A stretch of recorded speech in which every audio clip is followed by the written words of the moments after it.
The fluorescent lights hummed overhead. Michael stood at the counter, the marble cool beneath his palms. He'd walked in wearing what he always wore on Thursdays: faded jeans, a worn Chicago Bulls t-shirt from 1991, sneakers that had seen better days. Comfortable, real, human. The teller's eyes moved across him like a scanner at airport security, cataloging, calculating, dismissing. "I'd like to apply for a business loan," Michael said quietly. Sarah Chen had worked at First National Bank of Charlotte for 11 years. She'd processed thousands of applications. She knew the type who got approved and the type who wasted her time. This man in front of her, with his casual clothes and easy smile, was clearly the latter. "Sir, our business loans require substantial collateral and a strong credit history." Her voice carried that particular tone, polite enough to avoid a complaint, cold enough to communicate the real message. "Perhaps you'd be more comfortable at one of our smaller branches." Michael's jaw tightened almost imperceptibly, just a small flex. 3 decades of cameras had taught him to control his reactions. "I understand the requirements. I'd still like to apply." Sarah glanced at the clock. 4:47 p.m. She wanted to leave on time today. Her son had a soccer game at 6. "Sir, honestly, I'm trying to save you time. The minimum net worth requirement alone." "How much?" "Excuse me? How much is the minimum net worth requirement?" $2 million in liquid assets. She said it like she was describing the distance to Mars. Impossible. Irrelevant. Michael nodded slowly. Behind him, 3 other customers waited in line. An elderly woman clutched her deposit slip. A young couple whispered nervously about their mortgage application. A businessman in a tailored suit checked his Rolex impatiently. "I think I qualify," Michael said. Sarah's expression shifted from dismissive to annoyed. She'd seen this before. People who watched too many motivational videos convinced they could manifest wealth through confidence alone. "Sir, I'm going to need you to be realistic about—" "My name is Michael Jordan." She blinked, looked at him again. Really looked this time. No, couldn't be. Michael Jordan didn't walk into banks in Charlotte wearing old t-shirts on Thursday afternoons. Michael Jordan had people for this: assistants, financial advisors, private bankers who came to him. "I'm sure it is," she said, her voice dripping with barely concealed sarcasm. "And I'm Michelle Obama." Behind Michael, someone's phone clattered to the floor. The businessman in the Rolex had gone completely still. His face had drained of color. He opened his mouth, closed it, opened it again. "Holy shit," he whispered. "That's actually—" But Sarah had already made up her mind. This was some homeless man or con artist who happened to share a name with a celebrity. Charlotte had its share of them. She'd dealt with people claiming to be everyone from Prince to the Pope's nephew. "Sir, I'm going to have to ask you to step aside. You're holding up the line." The elderly woman behind Michael touched his arm gently. "Young man, I think you might want to—" "It's fine," Michael said softly. He looked at Sarah one more time. Really looked at her, memorizing her face, her name tag, the way her mouth curved downward in permanent judgment. "Thank you for your time." He turned and walked toward the exit. His sneakers made no sound on the polished marble.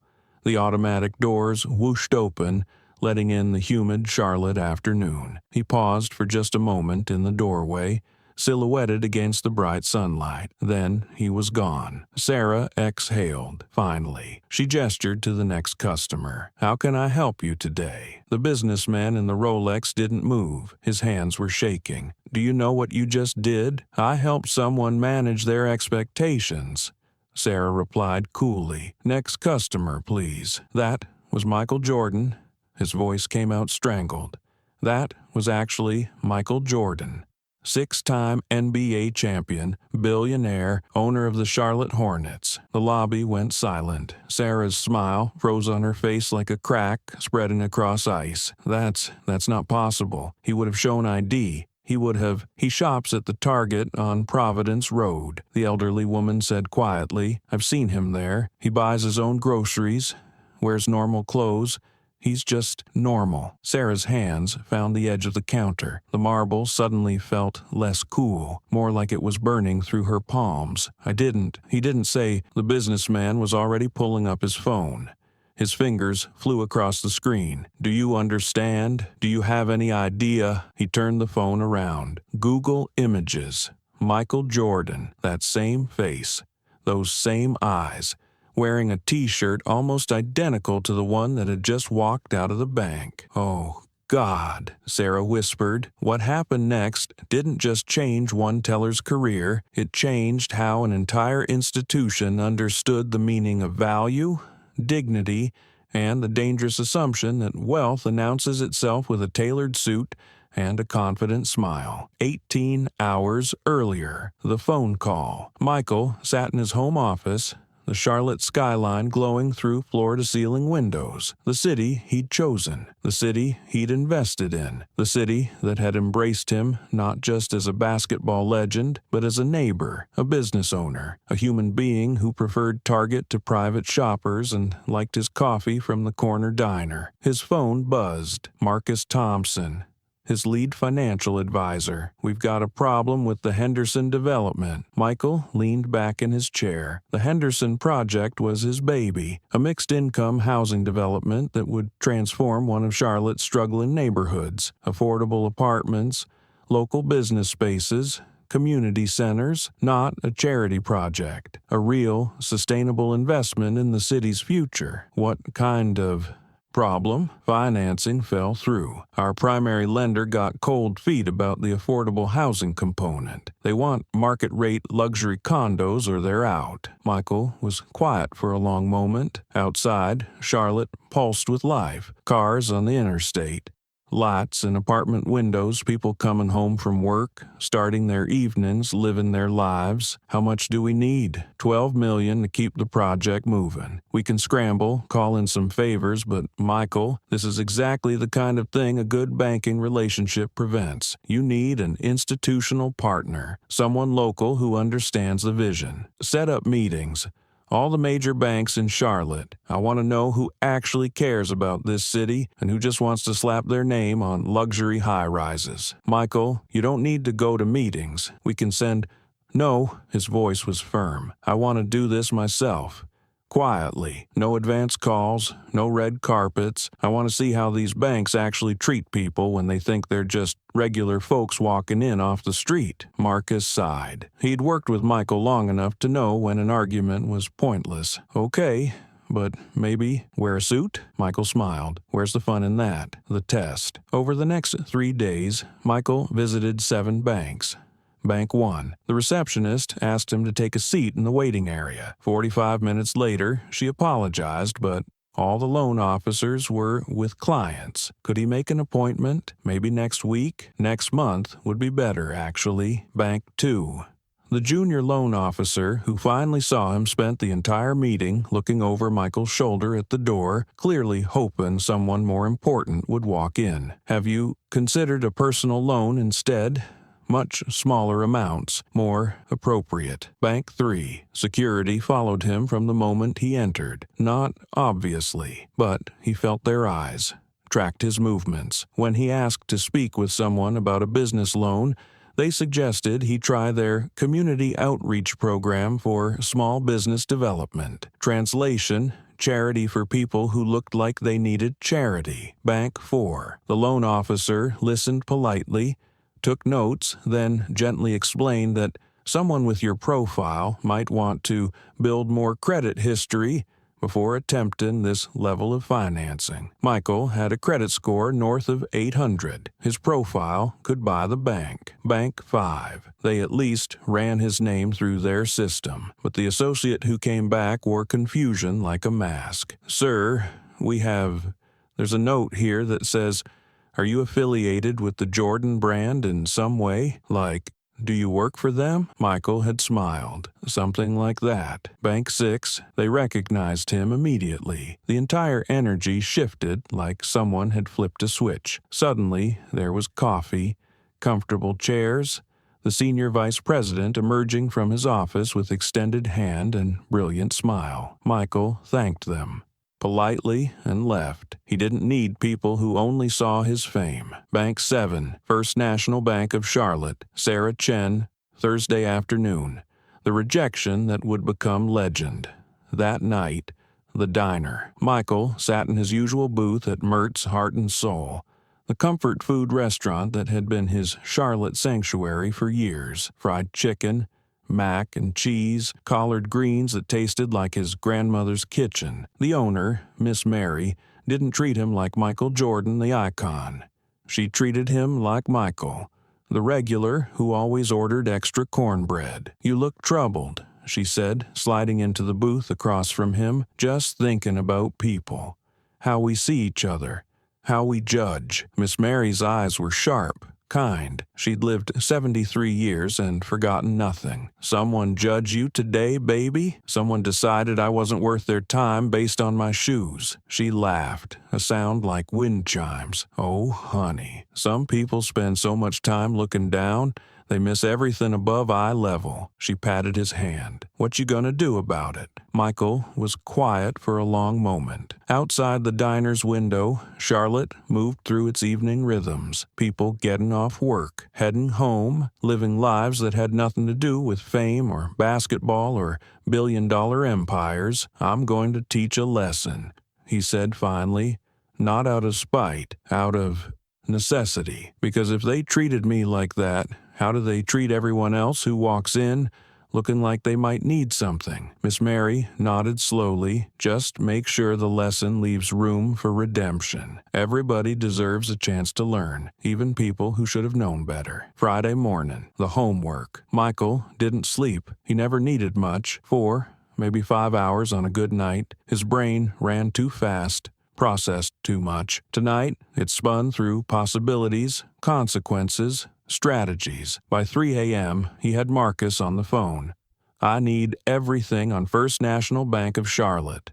Ownership structure, board members, financial health, recent news, controversies, everything." "Michael, it's 3 in the morning. I know what time it is. I need this by breakfast." By 6 a.m., Marcus had delivered a 50-page dossier. Michael read every word. First National Bank of Charlotte, founded 1947, family-owned until 1983, then publicly traded. Recent struggles with modernization, branches closing, hemorrhaging customers to newer, tech-forward banks, stock price sliding, rumors of acquisition talks with larger national chains. But here's what caught his eye. The bank had started as a community institution. Its founding mission statement, buried on page 37 of the dossier, talked about serving all members of our community with dignity and respect, regardless of their station in life. Somewhere along the way, they'd forgotten their own mission. Page 41 detailed the board of directors, 12 members,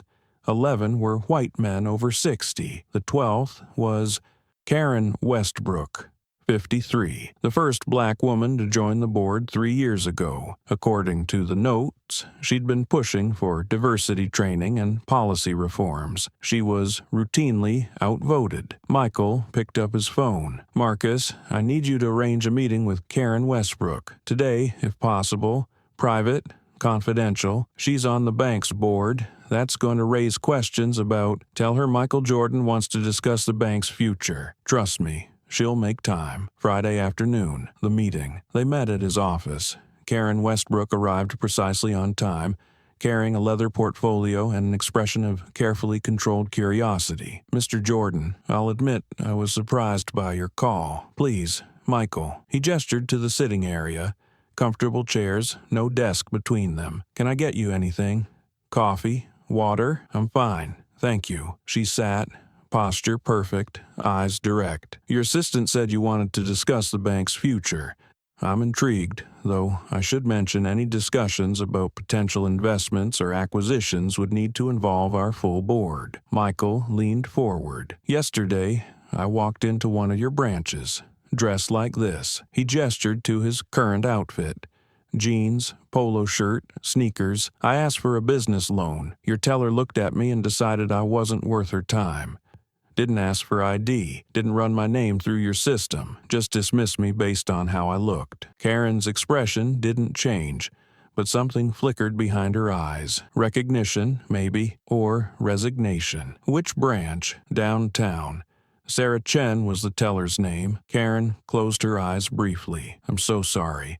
This is exactly the kind of systemic problem I've been trying to address with the board for 3 years. She opened her portfolio, pulled out a stack of documents. These are incident reports, complaints, patterns of discrimination that our management team has consistently dismissed as isolated incidents or misunderstandings. Michael took the papers, scanned them. Mrs. Rodriguez, denied a loan, told her English wasn't sufficient for banking services. Mr. Patterson, a black business owner, followed by security through the lobby. Ms. Kim asked if she was sure she could afford the mortgage she was applying for. Why are you still there? Michael asked. On the board, I mean, fighting a losing battle, because someone has to. Karen's voice was steel wrapped in silk, because if everyone who sees the problem walks away, nothing ever changes. I've been documenting, building a case, waiting for the right moment. What if I told you the right moment is now? Karen studied him, really looked, the way Sarah Chen should have looked the day before. What exactly are you proposing? The bank is struggling. Stock price down 18% this year, losing customers, bleeding relevance. Michael pulled up a document on his tablet, turned it toward her. I've had my team run the numbers. First National is vulnerable to acquisition, not hostile. Nobody wants the bad PR, but a well-structured offer backed by someone with deep pockets and deeper commitment to community values, that could work. You want to buy the bank. I want to transform it. Keep the name. Keep the Charlotte roots, but completely rebuild the culture from the ground up. Training, accountability, leadership that actually reflects the community you claim to serve. He paused. And I want you as CEO. Karen's hand tightened on her portfolio. Michael, I appreciate your confidence, but I'm one voice on a board that barely tolerates my presence. What makes you think? Because you're the only one who cared enough to document the problems. Because you stayed when staying was harder than leaving. Because you understand something the current leadership forgot. Banking is supposed to serve people, not judge them. She was quiet for a long moment. Outside the window, Charlotte stretched toward the horizon. The city they both loved. The city that deserved better. If you do this, Karen said slowly, it needs to be done right. Not as revenge for one bad interaction, as a genuine transformation. Agreed. And Sarah Chen, the teller who dismissed you, she gets a choice, training and a second chance, or she moves on. But we don't destroy her life. We teach her why she was wrong. Michael smiled. Miss Mary said something similar last night about making sure the lesson leaves room for redemption. Miss Mary from Mertz? Karen laughed. She's got more wisdom in her pinky finger than our entire current board of directors. Okay, I'm in. What do we do next? Next, I make some calls. My lawyers, your lawyers, we structure an offer the board can't refuse. Financially generous, but culturally non-negotiable. They either accept the terms and the transformation, or they watch the bank continue its slow death. How long? 72 hours. By Monday morning, either First National Bank begins its rebirth, or I take my business and my story to every media outlet in the country. Either way, change is coming. Karen stood, extended her hand. Michael shook it. Her grip was firm, certain. One question, she said. Why banking? You could invest anywhere. Real estate, tech, sports. Why choose to fight this particular battle? Michael thought about yesterday. The fluorescent lights, the marble counter, the casual cruelty in Sarah Chen's voice. But more than that, he thought about every person who'd been dismissed the same way, every dreamer told they didn't look the part, every entrepreneur judged by their shoes instead of their vision. Because money without access is just numbers, and access without dignity is just charity. Real banking, real community investment requires both. Plus, he smiled, someone needs to remind this city that wealth doesn't always wear a suit. Friday evening, the offer. Michael's legal team moved like surgical strike force. By 8 p.m., they'd prepared a comprehensive acquisition proposal. The terms were generous. Current shareholders would receive a 20% premium over market value. The board would remain intact through a 6-month transition period. Employees would keep their jobs, their benefits, their seniority. But 3 conditions were non-negotiable. 1. Karen Westbrook would become CEO effective immediately upon acquisition approval. 2. All branch staff would undergo mandatory dignity and bias training within 90 days. 3. New lending policies would be implemented requiring loan officers to process applications based on financial merits alone, with penalties for proven discrimination. The proposal landed in the inbox of Gerald Henderson, board chairman, at 9:17 p.m. Friday night. His phone rang 6 minutes later. "Michael, Gerald Henderson. I just received your proposal." "Good evening, Gerald. Fast reader. Is this some kind of joke? You can't just... This is a publicly traded institution. There are processes, regulations. We can't... I'm aware of the processes, Gerald. I've followed them precisely. My offer is formal, legal, and advantageous to your shareholders. The question isn't whether I can make this offer. The question is whether you can afford to refuse it." Silence on the line. Michael could almost hear Gerald's mind racing, calculating. This is about yesterday, isn't it? About whatever happened with... This is about systematic failure to live up to your own founding mission. What happened yesterday was just the latest example. But Gerald, here's what you need to understand. I'm doing you a favor. Your stock is tanking. Your reputation is crumbling. In 2 years, maybe less, some faceless national bank is going to swallow First National whole, rebrand it, and erase whatever Charlotte identity you still have. I'm offering you survival with dignity, evolution instead of extinction. And if we decline, Michael's voice remained pleasant, almost friendly. Then, Monday morning, I hold a press conference. I tell my story. I release documentation of every complaint Karen has been filing for 3 years. I explain how First National Bank of Charlotte has lost its way. The media coverage alone will crater your stock price. But more than that, Gerald, I'll make sure every person in the city knows that your bank judges people by their appearance instead of their character. In 2025, in a majority-minority city, how do you think that plays? Another long silence. You're threatening us. I'm offering you a choice. And I'm being more generous than I need to be, because I remember what this bank used to mean to this community. My lawyers will be available all weekend. You have until Monday morning at 8 a.m. to respond. After that, the offer expires, and the press conference begins. Michael hung up before Gerald could respond. Marcus, who'd been listening on speaker, whistled low. That was either brilliant or insane. Often the same thing. Michael replied. He stood, stretched, walked to the window. Charlotte glowed in the night, a constellation of human stories. They'll accept.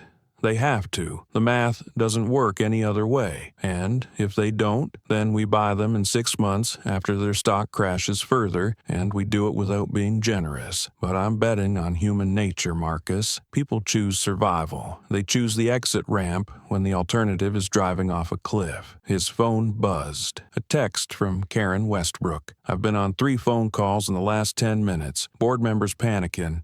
This is glorious. Thank you. Michael smiled. Outside, somewhere in that sprawling city, Sarah Chen was probably at home, having dinner, watching TV, completely unaware that the man she'd dismissed yesterday was currently reshaping her employer's entire future. He didn't want to destroy her. He wanted her to learn, to understand, to carry the lesson forward. But first, he needed to transform the system that had taught her those judgments in the first place. Saturday, the domino effect. News traveled fast in Charlotte's financial community. By Saturday morning, whispers were already circulating. Michael Jordan, First National Bank, some kind of takeover situation. At 11:23 a.m., Channel 9 News called his publicist. We're hearing rumors about a possible acquisition. Can you confirm? No comment at this time. By 2:00 p.m., the Charlotte Observer had 3 reporters working the story. By 4:00 p.m.,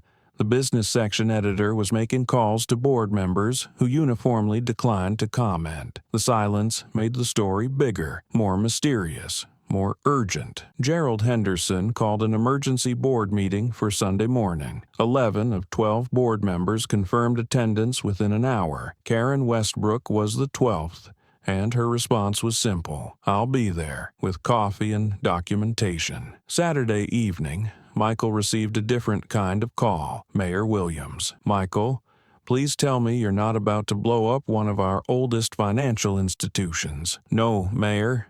I'm about to save it. There's a difference. The business community is in an uproar. People are worried. Jobs, stability, reputation. Mayor, with respect, the reputation was already damaged. The jobs were already at risk. The stability was already gone. I'm just forcing everyone to acknowledge reality and choose evolution over entropy. And if the board refuses your offer, then Monday becomes very interesting for everyone involved. But I don't think they'll refuse. The math is too clear. The path forward is too obvious. Karen Westbrook as CEO, that's non-negotiable? Completely." The mayor sighed. "You know what? Good. That woman has been trying to drag that bank into the 21st century for years. Maybe this is what needed to happen. Sometimes change requires a catalyst. Or a guy in old sneakers getting dismissed by someone who should have known better." The mayor laughed. "How are you so calm?" "About this? If someone had treated me that way, I'd be angry." I was, for about 10 minutes. Then I realized anger is energy, and energy should be directed toward solutions, not revenge. Sarah Chen doesn't need to be destroyed. She needs to learn. The bank needs to transform. The community needs to know they're valued. Anger doesn't accomplish any of that. Strategic action does. You're a better person than me, Michael. I've just had more practice managing disappointment. When you're the greatest basketball player in history, you learn that people will either put you on a pedestal or try to knock you down. The trick is staying grounded in the middle, treating everyone with dignity, and expecting the same in return. After the call ended, Michael sat in his office, the city lights reflecting off the window. He thought about his mother, Dolores Jordan, how she'd raised 5 kids mostly on her own while his father worked 2 jobs, how she'd taught him that respect isn't given based on bank accounts, it's given based on humanity, how she'd never let him forget where he came from, even when he was flying higher than anyone thought possible. She would have handled this situation differently. She would have gone back into that bank, asked for the manager, and quietly, firmly explained exactly why Sarah Chen's behavior was unacceptable. She wouldn't have bought the bank. She would have simply stood her ground and demanded better. But Michael wasn't his mother, he was his mother's son, which meant he'd absorbed her lessons about dignity, but added his own twist about leverage and power to create systematic change. His phone buzzed.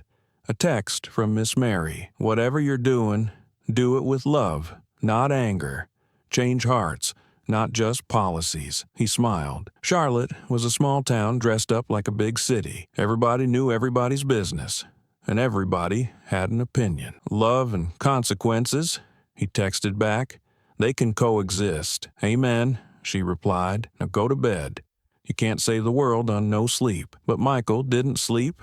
He reviewed documents, refined strategies, made sure every detail was perfect, because this wasn't just about one bank or one teller or one moment of casual cruelty. This was about setting a precedent, creating a template, showing that wealth could be wielded not as a weapon, but as a tool for transformation. Sunday morning.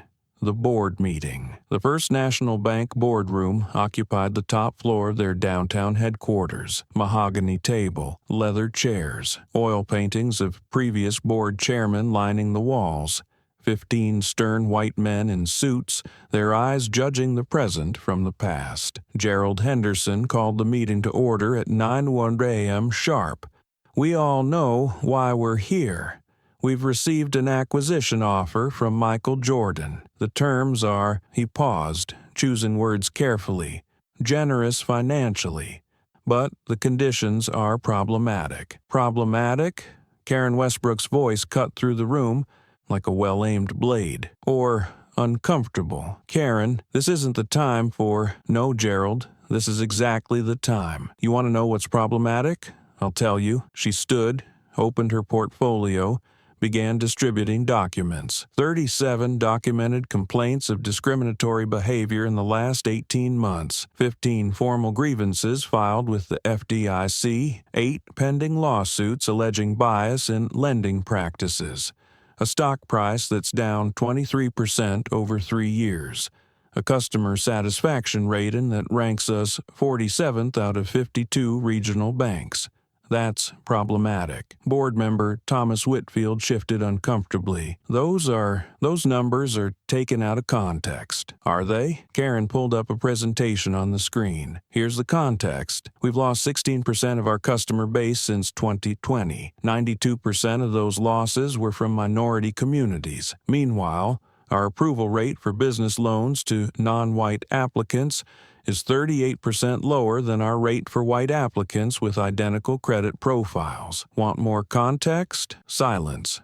Heavy. Damning. Michael Jordan's offer isn't the problem, Karen continued. It's the solution to problems we've been ignoring for years. He's offering to pay above market value, maintain all jobs, preserve the Charlotte identity, and simply require that we treat all customers with dignity and base lending decisions on merit instead of appearance. If that's problematic to anyone in this room, I'd love to hear why. Douglas Freeman, the longest-serving board member at 83 years old, spoke up. His voice was thin but firm. I was here when we wrote our found and mission statement in 1947, serving all members of our community with dignity and respect, regardless of their station in life. We meant it then.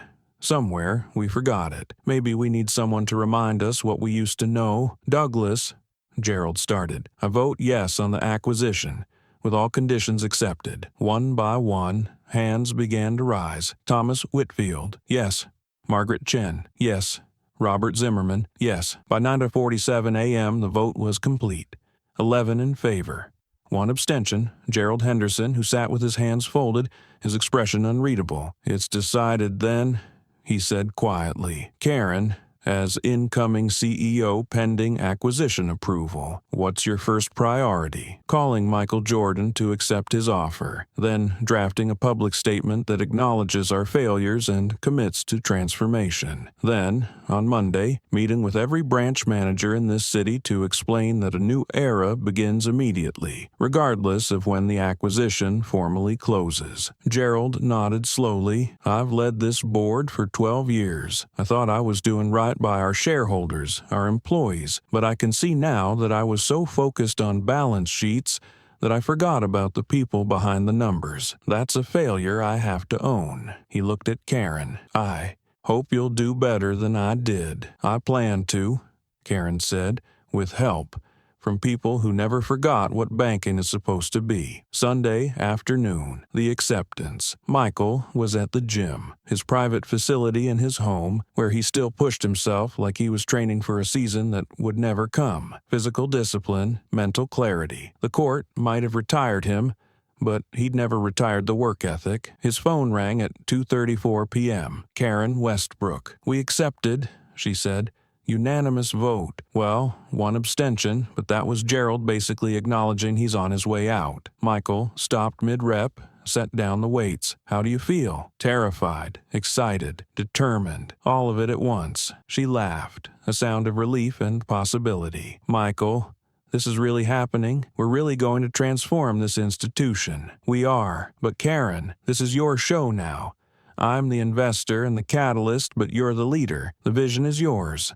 The execution is yours. I'm just here to support and, when necessary, remind people why change matters. Speaking of which, what about Sarah Chen? Michael was quiet for a moment. He'd been thinking about this constantly. The woman who dismissed him, the trigger for this entire cascade. Tomorrow morning, I want to meet with her.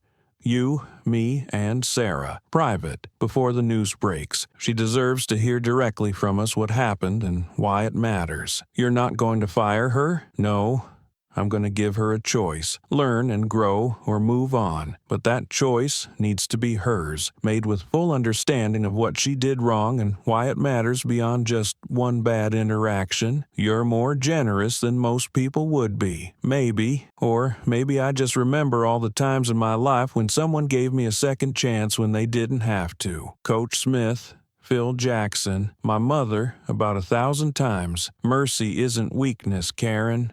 It's strength that creates more strength. They talked logistics for another 20 minutes. Lawyers, timelines, press strategies. Then Karen said something that stayed with Michael long after the call ended. You know what the saddest part is? Sarah Chen probably went home Thursday night thinking she did a good job, protecting the bank from someone she assumed was wasting her time. In her mind, she was doing what she was trained to do. That's the real problem. The system taught her to judge that way. Michael thought about that as he finished his workout. She was right. Sarah wasn't a villain. She was a product of a culture that valued appearance over substance, assumptions over investigation, efficiency over humanity. Changing her would be relatively easy. Changing the culture that created her, that would be the real work. Monday morning, the confrontation. Sarah Chen arrived at the bank at 8:15 a.m., 15 minutes early, as always. She prided herself on punctuality, professionalism. She'd worked there for 11 years. Never missed a day, never received a single complaint. Well, one complaint. Friday afternoon, some confused customer who'd insisted he was Michael Jordan. Obviously, a mental health situation. She'd filed the incident report, noted the man's erratic behavior, moved on. Her manager, David Chen, no relation, called her into his office at 8:47 a.m. Sarah, we need you upstairs, conference room B. What's this about? David's expression was strange. Pity mixed with horror. Just go upstairs, now. Sarah rode the elevator to the 7th floor, her mind racing through possibilities. A promotion? A complaint? A policy change? The elevator dinged. Doors opened. And there, standing in the hallway outside conference room B, was Karen Westbrook, board member, power player. And next to her, wearing jeans and a polo shirt, arms crossed, expression unreadable, Michael Jordan. Actual Michael Jordan. Sarah's vision blurred at the edges. The hallway tilted. She grabbed the wall for support. "Oh, God," she whispered. "Oh, God, it was really you." "Conference room," Karen said gently. "We need to talk." The room was small, intimate, no big table, just 4 comfortable chairs arranged in a circle. Michael sat. Karen sat. They gestured for Sarah to sit. She collapsed into the chair, her legs no longer reliable. "I'm so sorry," she said immediately. "I didn't know. I should have checked. Michael held up one hand. "Take a breath. This isn't an ambush. It's a conversation." Sarah's hands twisted in her lap. She couldn't look at him, couldn't meet his eyes. The shame was a physical weight crushing her chest. "Do you know why I walked into your branch Thursday afternoon?" Michael asked. Sarah shook her head. "I was testing your bank. I'd been to 6 others that week, dressed exactly like this, asking for business loans, seeing how I'd be treated when nobody knew who I was. 6 different responses, most dismissive. One recognized me immediately and changed their entire approach, which was also wrong. I don't want special treatment because I'm famous. I want fair treatment because I'm human." He leaned forward slightly. "Sarah, you weren't my first rejection that week, but you were the most confident about it. You didn't even pretend to consider my application. You made a judgment in 3 seconds based on my clothes and my appearance, and you decided I wasn't worth your time." "I'm sorry," Sarah whispered again. "I know you are.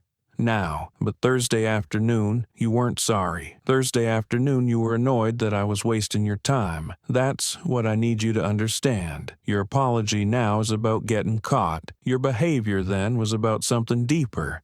Assumptions you didn't even know you were making." Karen spoke up. "Sarah, I've been reviewing your employment record. 11 years. Strong performance reviews.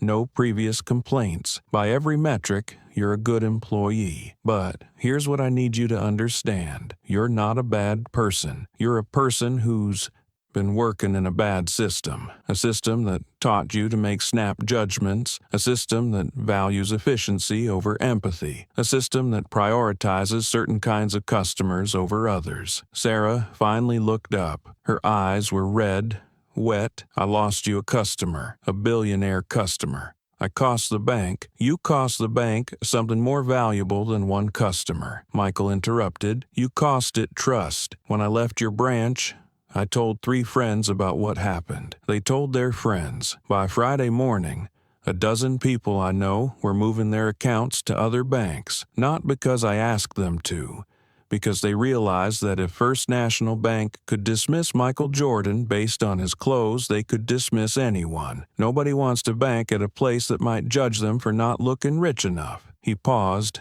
letting that sink in. But here's why we're really here, Sarah. This weekend, I bought this bank. Sarah's eyes went wide. You, what? I submitted an acquisition offer Friday night. The board accepted it Sunday morning. As of this morning, pending regulatory approval, I own First National Bank of Charlotte. Karen is the new CEO, and we're transforming everything about how this institution operates. Sarah looked like she might pass out. We're here to give you a choice, Karen said. Choice 1, you can resign. We'll give you a strong recommendation, 6 months severance, and help you find a new position. No hard feelings. A clean break. Choice 2, Michael continued. You stay, but you undergo intensive training on bias, dignity, and inclusive service. You become part of the solution instead of part of the problem. You help us train other tellers on what not to do. You use this experience to make sure nobody else ever feels the way I felt Thursday afternoon. Dismissed, invisible, judged. Sarah was crying now. Not delicate tears, but deep, body-shaking sobs. I'm so ashamed, she managed. Shame is okay, Michael said gently. Shame means you understand what you did wrong, but shame by itself doesn't help anyone. The question is, what are you going to do with it? Let it crush you or let it transform you? Sarah wiped her face with shaking hands. Why are you giving me a choice? Why not just fire me? I deserve it, because transformation happens one person at a time, Karen said.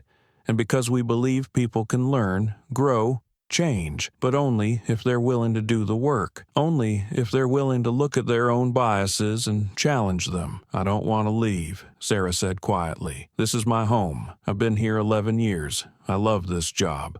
I love this city. She looked at Michael directly for the first time. I want to learn. I want to do better. I want to be part of whatever you're building here. Michael nodded slowly. Okay, then that's what we'll do. But Sarah, this isn't going to be easy. The story is going to come out. People will know what happened. You'll probably face criticism, judgment. Some people won't want to forgive you. Can you handle that? I don't know, Sarah said honestly, but I want to try. I need to try. Karen stood, extended her hand. Then, welcome to the new First National Bank, where everyone gets treated with dignity, including people who make mistakes and commit to learning from them. Sarah shook her hand, then looked at Michael. He stood as well. Thank you, she said. Thank you for not destroying me. Thank you for teaching instead of punishing. Michael smiled slightly. Someone once told me that education is more powerful than revenge. She was right. He headed toward the door, then paused. Sarah, one more thing. The Henderson Project, the mixed-income housing development I was trying to get financing for when I walked into your branch, we're moving forward with it, and I want you to be there when we break ground. I want you to see what almost didn't happen because of 3 seconds of judgment. Remember that. Let it drive you. After they left, Sarah sat alone in the conference room for a long time. Through the window, Charlotte sprawled in morning light, the city she loved, the bank she'd served for 11 years, the second chance she didn't deserve but would spend the rest of her career earning. She pulled out her phone, called her mother. Mom, something happened, something terrible and miraculous, and I need to tell you everything. Monday afternoon, the press conference. The Charlotte Convention Center's main hall filled rapidly. Every local news outlet, national media, financial reporters, sports journalists, community activists. By 1:45 p.m., 15 minutes before the scheduled start, standing room only. Michael walked onto the stage at precisely 2 p.m. No entrance music, no dramatic lighting, just a man in a button-down shirt and slacks walking to a podium like he was heading to a business meeting. Behind him, a simple banner, First National Bank of Charlotte. A new beginning. The camera flashes were immediate, relentless, a constellation of light capturing this moment. "Thank you for coming," Michael began. His voice was calm, measured, the same voice that had called plays in championship games, that had negotiated billion-dollar deals, that had comforted his children when they scraped their knees. "Last Thursday, I walked into a bank in this city. I was dressed casually. Jeans, old sneakers, a t-shirt. I asked for a business loan. I was dismissed without consideration, judged solely on my appearance. The teller decided I wasn't worth her time. The room was absolutely silent. That moment could have ended with anger, with revenge, with me taking my story, my business, and my investments elsewhere, but I realized something important. That moment wasn't about me. It was about every person who walks into an institution and gets judged before they open their mouth. Every entrepreneur with a brilliant idea and worn shoes. Every dreamer who doesn't look the part. Every human being who deserves dignity regardless of their clothes, their accent, their appearance." He paused, took a breath. "So, this weekend I bought the bank, not to punish, not to prove a point, but to transform it, to rebuild it according to the principles it was founded on 78 years ago, serving all members of our community with dignity and respect, regardless of their station in life." The questions came immediately, shouted from every corner. "How much did you pay? What changes are you implementing? What happened to the teller who dismissed you?" Michael held up his hand. "I'll answer questions in a moment, but first, I want to introduce someone." He gestured off stage. Karen Westbrook walked out, poised, powerful. "This is Karen Westbrook. She's been on First National's board for 3 years, fighting for exactly the kind of changes we're now implementing. As of today, she's the CEO. This is her vision as much as mine, probably more, because she's been doing the work long before I walked into that branch last Thursday." Karen stepped to the microphone. "Thank you, Michael. What we're announcing today is comprehensive transformation. Every employee, from tellers to senior management, will undergo mandatory training on bias, dignity, and inclusive service. We're implementing new lending policies that require merit-based evaluation, with severe penalties for proven discrimination. We're restructuring our board to actually reflect the diversity of Charlotte, and we're committing 10% of our annual profits to community development projects in underserved neighborhoods." A reporter from the Charlotte Observer stood. "What about Sarah Chen, the teller involved in the incident?" Michael leaned back to the microphone. "Sarah made a mistake, a significant mistake that reflected systematic problems in our culture. But she's also taken responsibility, committed to learning, and chosen to be part of the solution. She's staying, with intensive training and a chance to grow. Because transformation requires grace alongside accountability." Another reporter. "Some critics might say this is a publicity stunt. A billionaire buying a bank to prove a point. If proving that point transforms how an entire institution treats people, I'm okay with that criticism," Michael replied. "But this isn't a stunt, it's a long-term commitment. I'm not buying this bank to flip it or extract profit. I'm investing in Charlotte's future, in community banking that actually serves the community." "What about the Henderson Project?" This from a local business journalist. Michael smiled. "Fully funded. Groundbreaking next month, mixed-income housing, community spaces, local business development. Exactly the kind of project a community bank should be supporting." The questions continued for 45 minutes. Michael and Karen answered them all, direct, honest, refusing to hide behind corporate speak. Finally, Michael returned to the microphone for closing. remarks, "I've been blessed in my life. Basketball gave me a platform. Business gave me resources. But neither of those things should determine my worth as a human being, and they definitely shouldn't determine how I'm treated when I walk into a bank, a restaurant, a store. We all deserve dignity. We all deserve to be seen as individuals, not stereotypes. That's not a radical idea. It's basic humanity, and if one bank in one city can remember that, maybe we create a model others can follow." He stepped away from the podium. The applause was immediate, sustained. As he walked off stage, he caught sight of someone in the back of the room, Sarah Chen, standing against the wall, tears streaming down her face, but she was clapping. Steady, determined, grateful. Their eyes met for just a moment. He nodded. She nodded back. It wasn't forgiveness. Not yet. That would take time, but it was understanding. Recognition, a shared commitment to something better. 3 weeks later, the train-in conference room, C at First National Bank headquarters, had been transformed into a classroom. 30 employees, tellers, loan officers, branch managers sat in a circle. No hierarchies, no power dynamics, just people learning together. Dr. Jennifer Martinez, a nationally recognized expert on implicit bias, stood at the center. "Close your eyes," she instructed. "I'm going to describe someone to you, and I want you to notice your first thought, not the thought you think you should have. Your actual first thought." The room went quiet. Sarah, sitting between two other tellers, closed her eyes. "A young man walks into your branch," Dr. Martinez continued. "He's wearing a hoodie, baggy jeans, gold chains. He asks about opening a checking account. What's your first thought?" Sarah's mind supplied an answer immediately. Drug dealer, suspicious. Watch him carefully. She felt sick. "Now open your eyes. Write down your honest thought. Nobody will see it but you." Sarah wrote. Around the room, others wrote. Some faces were troubled, others defensive. "Here's the thing about bias," Dr. Martinez said. "Everyone has it. It's how our brains work. Pattern recognition, quick categorization, shortcuts for processing information. The problem isn't having biases.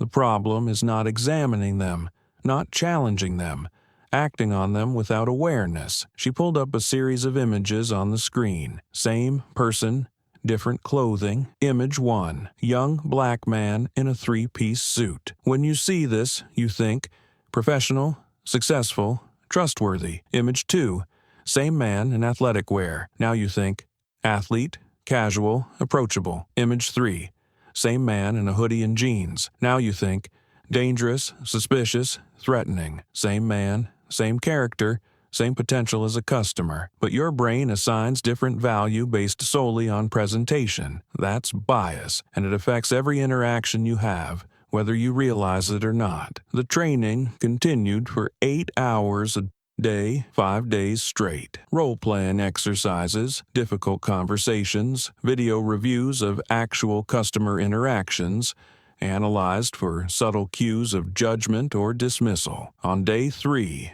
they watched footage of Sarah's interaction with Michael. Someone had pulled security camera video, grainy, silent, but devastating. You could see everything. The way she'd looked him up and down, the dismissive hand gesture, the subtle eye roll when he insisted on applying. Sarah watched herself and barely recognized the person on screen. Cold, judgmental, cruel in a casual way that was somehow worse than overt hostility. "What do you see?" Dr. Martinez asked gently. "I see someone who forgot that every person who walks through that door is a complete human being with a full life." Sarah said quietly, "I see someone who decided efficiency mattered more than dignity. I see someone I don't want to be." "And who do you want to be?" Sarah thought about that. Really thought. Someone who sees people, not categories, not stereotypes, not quick judgments that make my job easier. People. That's the work, Dr. Martinez said. Every day, every interaction, choosing to see the person, not the presentation. 6 weeks later, the town hall, First National Bank hosted its first community town hall at the Grady Cole Center. Open invitation, free admission. Translation services available in Spanish, Vietnamese, and Somali, the three largest non-English speaking communities in Charlotte. 1,200 people showed up. Karen took the stage first. We messed up. For years we messed up.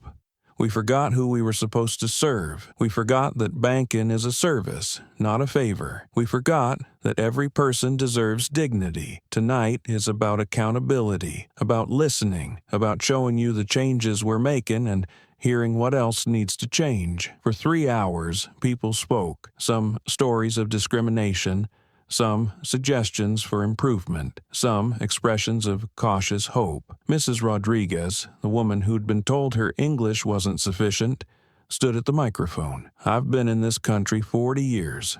I own 3 businesses.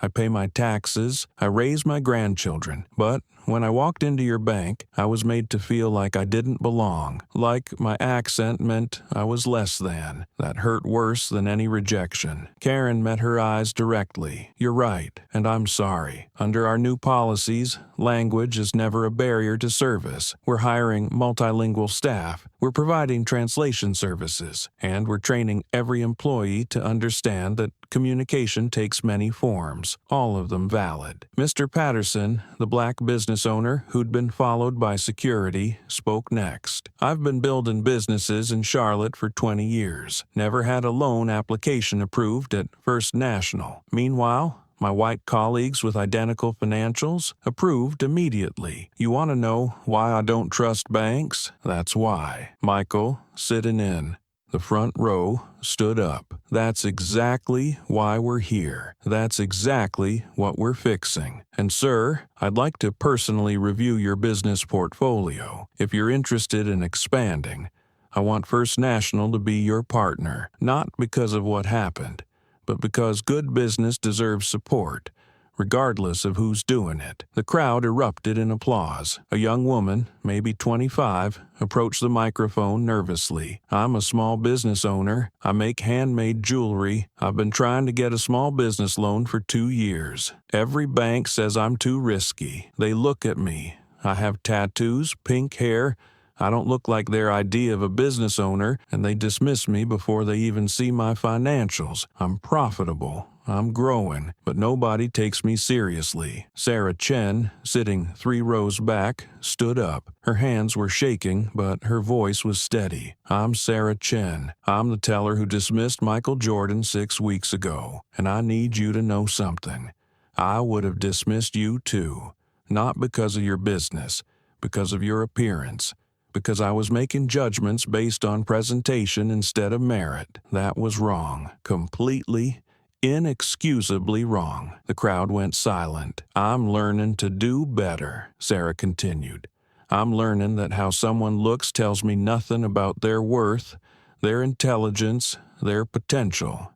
And I'm standing up right now to say, if you want to apply for that loan, I'll process it personally. I'll make sure it gets reviewed based on merit alone. And if I catch myself making any judgment based on your tattoos or your hair or anything except your business plan, I'll call myself out. That's my commitment. The young woman stared at her, then nodded slowly. Okay, I'll come in tomorrow. I'll be ready. Karen returned to the microphone. This is what transformation looks like. Uncomfortable moments, honest acknowledgments, people choosing to do better. We're not perfect yet. We probably never will be. But we're committed to the work. Every day, every interaction, every person who walks through our doors. The applause was longer this time. Not celebratory, more like relief, like people allowing themselves to hope that maybe, just maybe, things could actually change. 3 months later, the ground breaking. The Henderson Project site sprawled across 12 acres of what had been abandoned industrial land. Now it would become homes, community spaces, hope made concrete. 500 people gathered for the groundbreaking ceremony. City officials, community leaders, future residents, media, and standing at the front, holding ceremonial shovels, Michael Jordan, Karen Westbrook, and Sarah Chen. Michael spoke first. This project almost didn't happen. 3 months ago, I couldn't get financing because someone looked at me and decided I wasn't worth consideration. But that rejection led to transformation, and that transformation led us here. To homes for families who need them, to spaces for businesses that will grow, to community investment that will ripple outward for generations. He turned to Sarah. Sarah, I asked you to be here today because I want you to see this. I want you to understand what hangs in the balance every time you interact with a customer. Every rejection isn't just about one loan. It's about all the possibility that loan could create. Every approval isn't just about money. It's about dreams, families, futures. Sarah stepped to the microphone. Her voice was stronger now, more certain. 3 months ago, I made the worst mistake of my career. I judged someone in 3 seconds and almost cost this community something irreplaceable. I can't undo that moment, but I can make sure I never repeat it. And I can make sure everyone who comes after me learns from it. She looked out at the crowd. I've processed 68 loan applications in the last 3 months. 68 people who walked into my branch looking for a chance. Some were approved. Some weren't, but every single one was treated with dignity. Every single one was evaluated on merit. And 3 of those loans, 3 businesses that might not have existed, are breaking ground right here in this development. That's what happens when we choose to see people instead of stereotypes. Karen spoke last. In 3 months, First National Bank has transformed. New policies, new training, new leadership, but more importantly, new relationships with our community. We've approved 42% more small business loans than this time last year. Our customer satisfaction rating has jumped from 47th to 9th in regional banking. We've hired staff that actually reflects Charlotte's diversity, and we've committed to annual community investment that will total $15 million over the next 5 years. She paused, looked at Michael. But none of that happens without one man walking into a bank wearing old sneakers and demanding to be treated with dignity. Sometimes revolution starts with a simple refusal to accept disrespect. They broke ground together, 3 shovels biting into earth. Cameras captured the moment. But the real story wasn't the photo op. It was the elderly black woman standing at the edge of the crowd, tears streaming down her face, whispering, finally,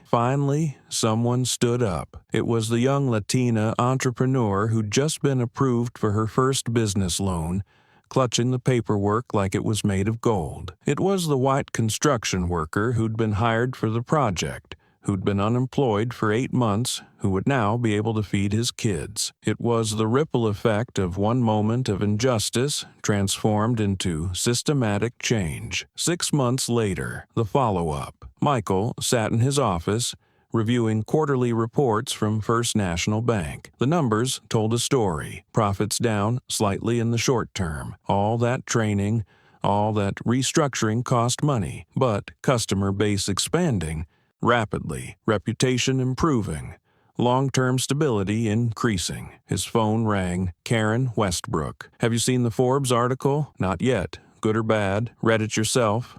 I'll wait. Michael pulled it up on his tablet. The headline, How Michael Jordan's Bank Takeover Created a Blueprint for Ethical Finance. The article detailed everything. The initial rejection, the acquisition, the transformation. But it also went deeper, examining how other banks were now implementing similar policies, how the story had sparked national conversations about bias in financial services, how First National had become a case study in business schools across the country. The final paragraph, Jordan's success on the basketball court was built on refusing to accept anything less than excellence. His success in banking is built on refusing to accept anything less than dignity. In both cases, he changed the game by playing it better than anyone else. We're getting acquisition offers, Karen said. National banks want to buy us, replicate the model. Goldman Sachs called yesterday. What did you tell them? That we're not for sale, that you can't franchise dignity, that this works because it's rooted in community, not corporate strategy. Michael smiled. Good answer. Michael, I need to tell you something. Sarah Chen submitted an application to our management training program. She wants to become a branch manager. What do you think? I think she's earned it. She's processed more loans than any other teller. Her customer satisfaction scores are consistently highest in the network, and she's become our best trainer. She teaches the implicit bias modules because she can speak to them from personal experience. She's not the person who dismissed you 6 months ago. She's become someone better. Then promote her. That's what transformation looks like. Not just acknowledging mistakes, growing beyond them. After the call, Michael stood at his window, looking out at Charlotte. 6 months ago, he'd walked into a bank and been dismissed. Today, that bank was transforming an industry. His mother had been right, like always. Dignity wasn't negotiable, and standing up for it, even when it would have been easier to walk away, created change that rippled outward in ways you couldn't predict. His phone buzzed. A text from Miss Mary. "Proud of you, baby. You changed the world by refusing to let the world change you." He smiled, typed back, "Just trying to do what you taught me. See everyone, judge no one, demand better." "That's my boy," she replied. "Now come get some fried chicken. All this world changing makes a person hungry." 1 year later, the anniversary First National Bank hosted its 1-year transformation anniversary event at the newly completed Henderson Project Community Center. The building gleamed with fresh paint, possibility, purpose. Michael walked through the space, greeting people. Mrs. Rodriguez, whose businesses had expanded with bank support. Mr. Patterson, who'd just opened his 3rd location. The young woman with pink hair and tattoos, whose jewelry business now employed 12 people, and Sarah Chen, wearing a manager's badge, leading a tour for new employees. "This is where it all started," she was saying. "One moment of profound failure that became a catalyst for transformation. I tell you this not to shame myself, but to remind all of us. Every interaction matters. Every person deserves dignity. Every judgment we make has consequences beyond what we can see." Michael caught her eye. She smiled, genuine, warm, grateful. The event featured speakers, presentations, celebration, but the most powerful moment came at the end, when they unveiled a plaque in the community center's entrance. It read, "In every person's dignity lies the possibility of transformation." This building stands as a reminder that justice requires not just calling out wrongs, but building something better in their place. May all who enter here be seen, valued, and honored for their full humanity. Below, in smaller letters, "Dedicated to everyone who was ever judged by their appearance and found the courage to demand better." Karen gave the closing speech. 1 year ago, a man walked into a bank wearing old sneakers. He was dismissed. He could have walked away. Instead, he transformed an institution. But here's what I want everyone to understand. Michael Jordan didn't change this bank alone. Sarah Chen chose to learn instead of defend. Our employees chose growth over comfort. Our customers chose to give us another chance. This community chose to believe transformation was possible. That's how real change happens, not one hero, but a whole ecosystem of people choosing better. She looked at Michael. "Thank you for being the catalyst, but thank you even more for understanding that the work was bigger than one moment, one bank, one transaction. Thank you for teaching us that dignity is strategic, justice is profitable, and seeing people, really seeing them, is the most important service any institution can provide." The applause was thunderous, but Michael noticed something else. In the back of the room, a young man in a hoodie and baggy jeans stood nervously, clutching a folder. He looked like he was trying to decide whether to stay or leave. Michael walked over. "Can I help you with something?" The young man startled. I was going to apply for a business loan, but I don't know if, I look like..." He gestured at his clothes, his appearance. Michael smiled. "You look like an entrepreneur with a business plan. That's all that matters. See that woman over there?" He pointed at Sarah. "Her name is Sarah Chen. She's a branch manager. Tell her Michael sent you. Tell her to review your application based on merit alone. And tell her that if anyone, anyone makes you feel like you don't belong, she answers to me." The young man's eyes went wide. Oh God, you're Michael Jordan." "I'm Michael. Just Michael." "And you are?" "Darius. Darius Washington. I'm trying to start a tech company. Apps for community organizing. But every bank I've been to," he trailed off, "judged you before you could explain. Yeah, I know how that feels. Not anymore, Darius. Not here. This is where your appearance doesn't matter. Your vision does. Your work does. You do." Darius's hands were shaking as he approached Sarah. Michael watched as she greeted him with a warm smile, no judgment, no hesitation. Watched as she opened her folder, pulled out an application, started asking questions about his business plan. Karen appeared at Michael's elbow. "You can't save everyone personally." "No, but I can create a system that does. That's the whole point." They stood together, watching Sarah and Darius, watching the party swirl around them, watching a community celebrate not what was, but what could be. "Any regrets?" Karen asked. Michael thought about that Thursday afternoon. The fluorescent lights, the marble counter, the casual dismissal, the anger that could have become bitterness but became something else instead. No regrets, just gratitude that one bad moment became a catalyst for something good. That's all we can hope for, really, that our worst moments teach us how to create better ones. Epilogue. 2 years later, Sarah Chen stood in front of a crowd at a banking conference in New York. She'd been invited to speak about transformation, dignity, and the surprising career arc of going from viral villain to change agent. 2 years ago, I made a mistake that should have ended my career. She began. I dismissed Michael Jordan because he wore old sneakers, but that's not the real story. The real story is that I'd been making similar judgments for 11 years. Michael Jordan was just the first person powerful enough to do something about it. She clicked to the next slide. Photos of customers. Real people.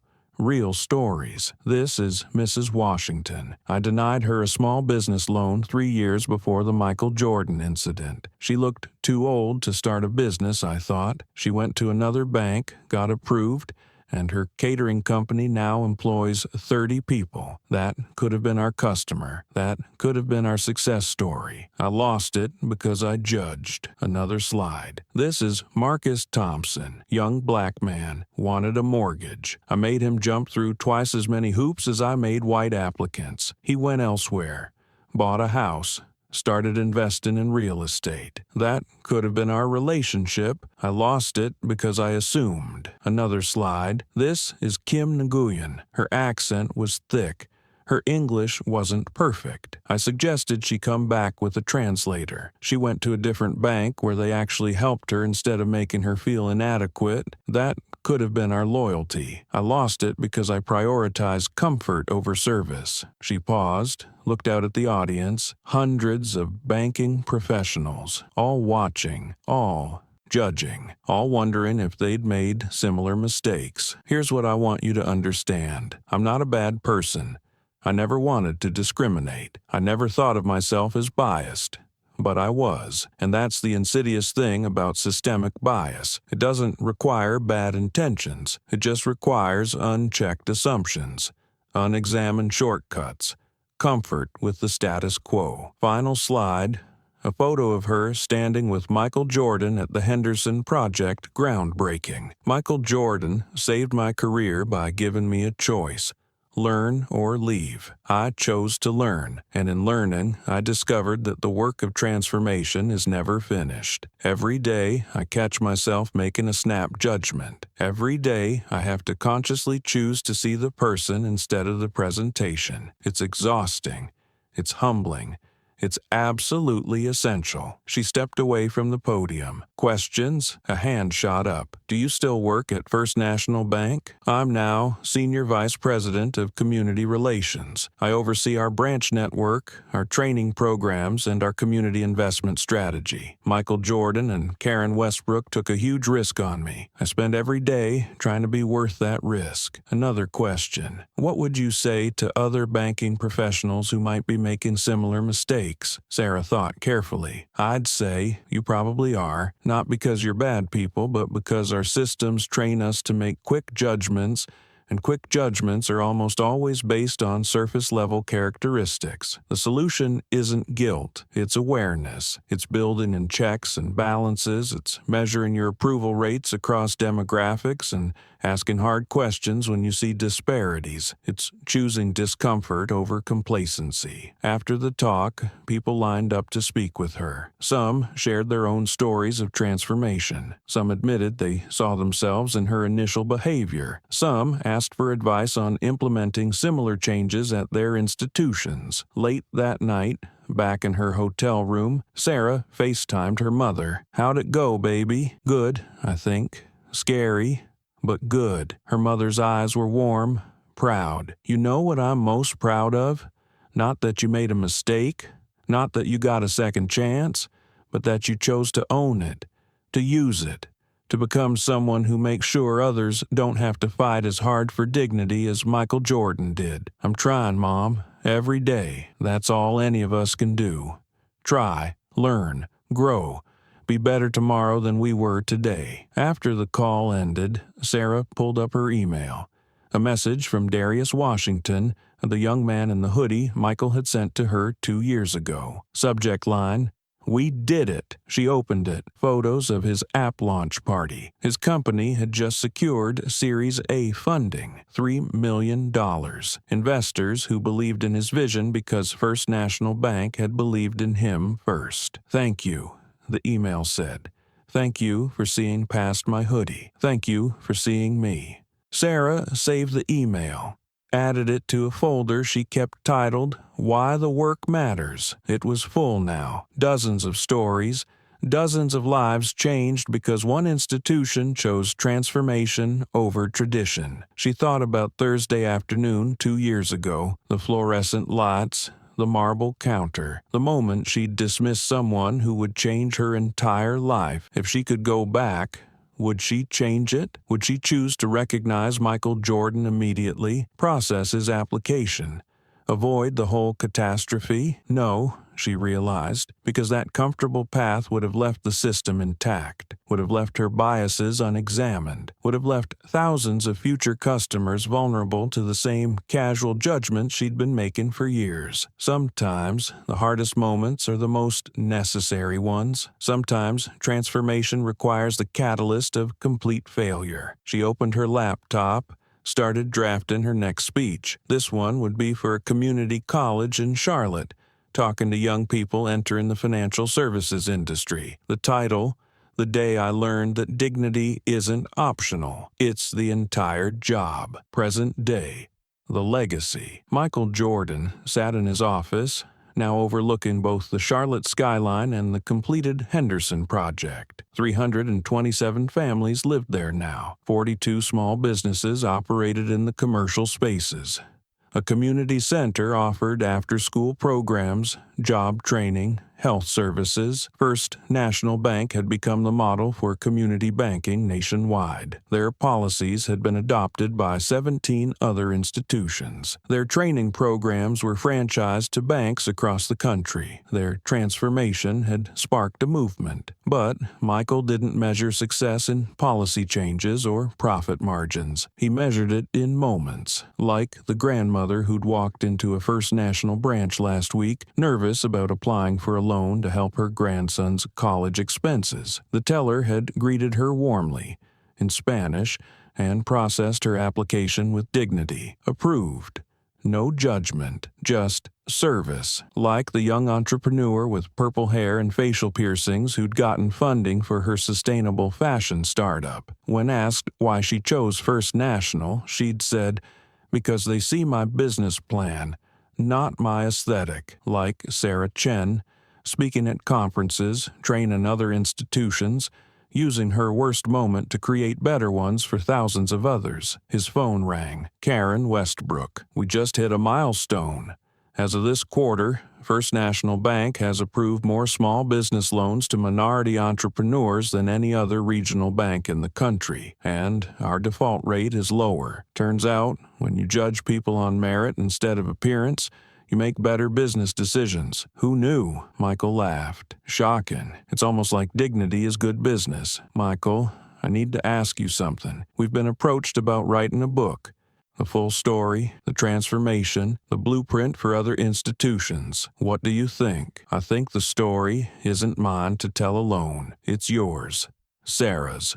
Every employee who chose growth over comfort, every customer who gave us another chance, every person who proved that second chances aren't charity, they're investments in human potential. So, that's a yes? That's a yes. But Karen, make sure the book ends with a challenge. Don't let people read it as a feel-good story about one billionaire fixing one problem. Make them understand that systemic change requires systematic effort, that transformation is ongoing work, that dignity requires daily choice, already in the outline. After the call, Michael walked to his window. Charlotte glowed in evening light. 3 years ago, he'd walked into a bank and been dismissed. Today, that bank was changing how an industry understood its purpose. But the real victory wasn't institutional. It was personal. It was every single person who now walked into a First National branch and was seen, really seen. Not categorized, not judged, not dismissed. Seen. His phone buzzed. A text from Miss Mary. Fried chicken's ready. Stop staring at your city and come eat with your people. He smiled, grabbed his keys, headed for the door. In the elevator, he caught his reflection. Jeans, old Bull's t-shirt, sneakers that had seen better days. Comfortable, real, human, exactly as he should be. Final thoughts. What we learn. Dignity isn't complicated. It's not a policy document or a training module or a corporate initiative. It's simpler than that and harder than that. Dignity is looking at someone, really looking before deciding who they are. Dignity is recognizing that your assumptions are almost certainly wrong. Dignity is choosing service over judgment, even when judgment is easier. Dignity is understanding that the person in front of you contains multitudes. Stories, struggles, dreams, disappointments, victories, failures, hope. Dignity is remembering that you could be wrong about everything. About them. Michael Jordan didn't need to prove his worth. His net worth proved itself. His achievements spoke louder than any introduction. His legacy was secure before he walked into that bank. But he demanded dignity anyway. Not for himself, for everyone who came after him, for every person who walks into an institution hoping to be seen as human, not a category. That's leadership. That's justice. That's transformation. Sarah Chen didn't have to choose growth. She could have resigned, moved on, buried the shame and started over somewhere else, but she chose the harder path, the path of acknowledgement, learning, becoming someone better than she was. That's redemption. That's courage. That's hope. First National Bank didn't have to transform. They could have settled the problem quietly, paid Michael whatever he wanted to go away, continued the slow decline into irrelevance. But they chose evolution. Discomfort. The long, hard work of changing culture from the inside out. That's institutional courage. That's the future of banking.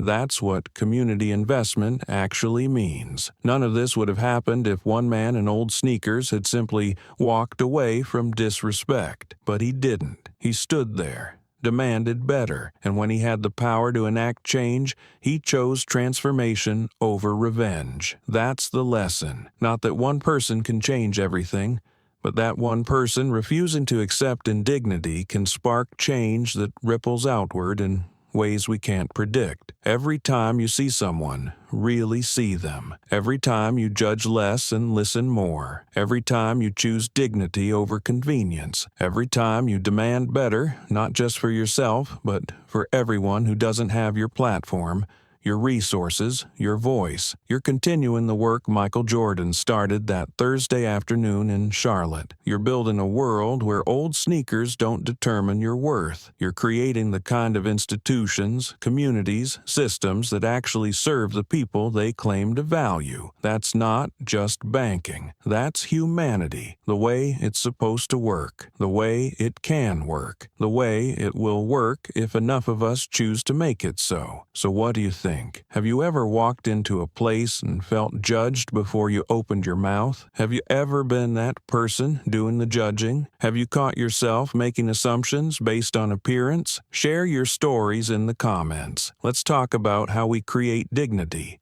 how we demand it, how we give it, how we build systems that see people instead of categories. Because transformation doesn't happen in boardrooms or press conferences. It happens in moments.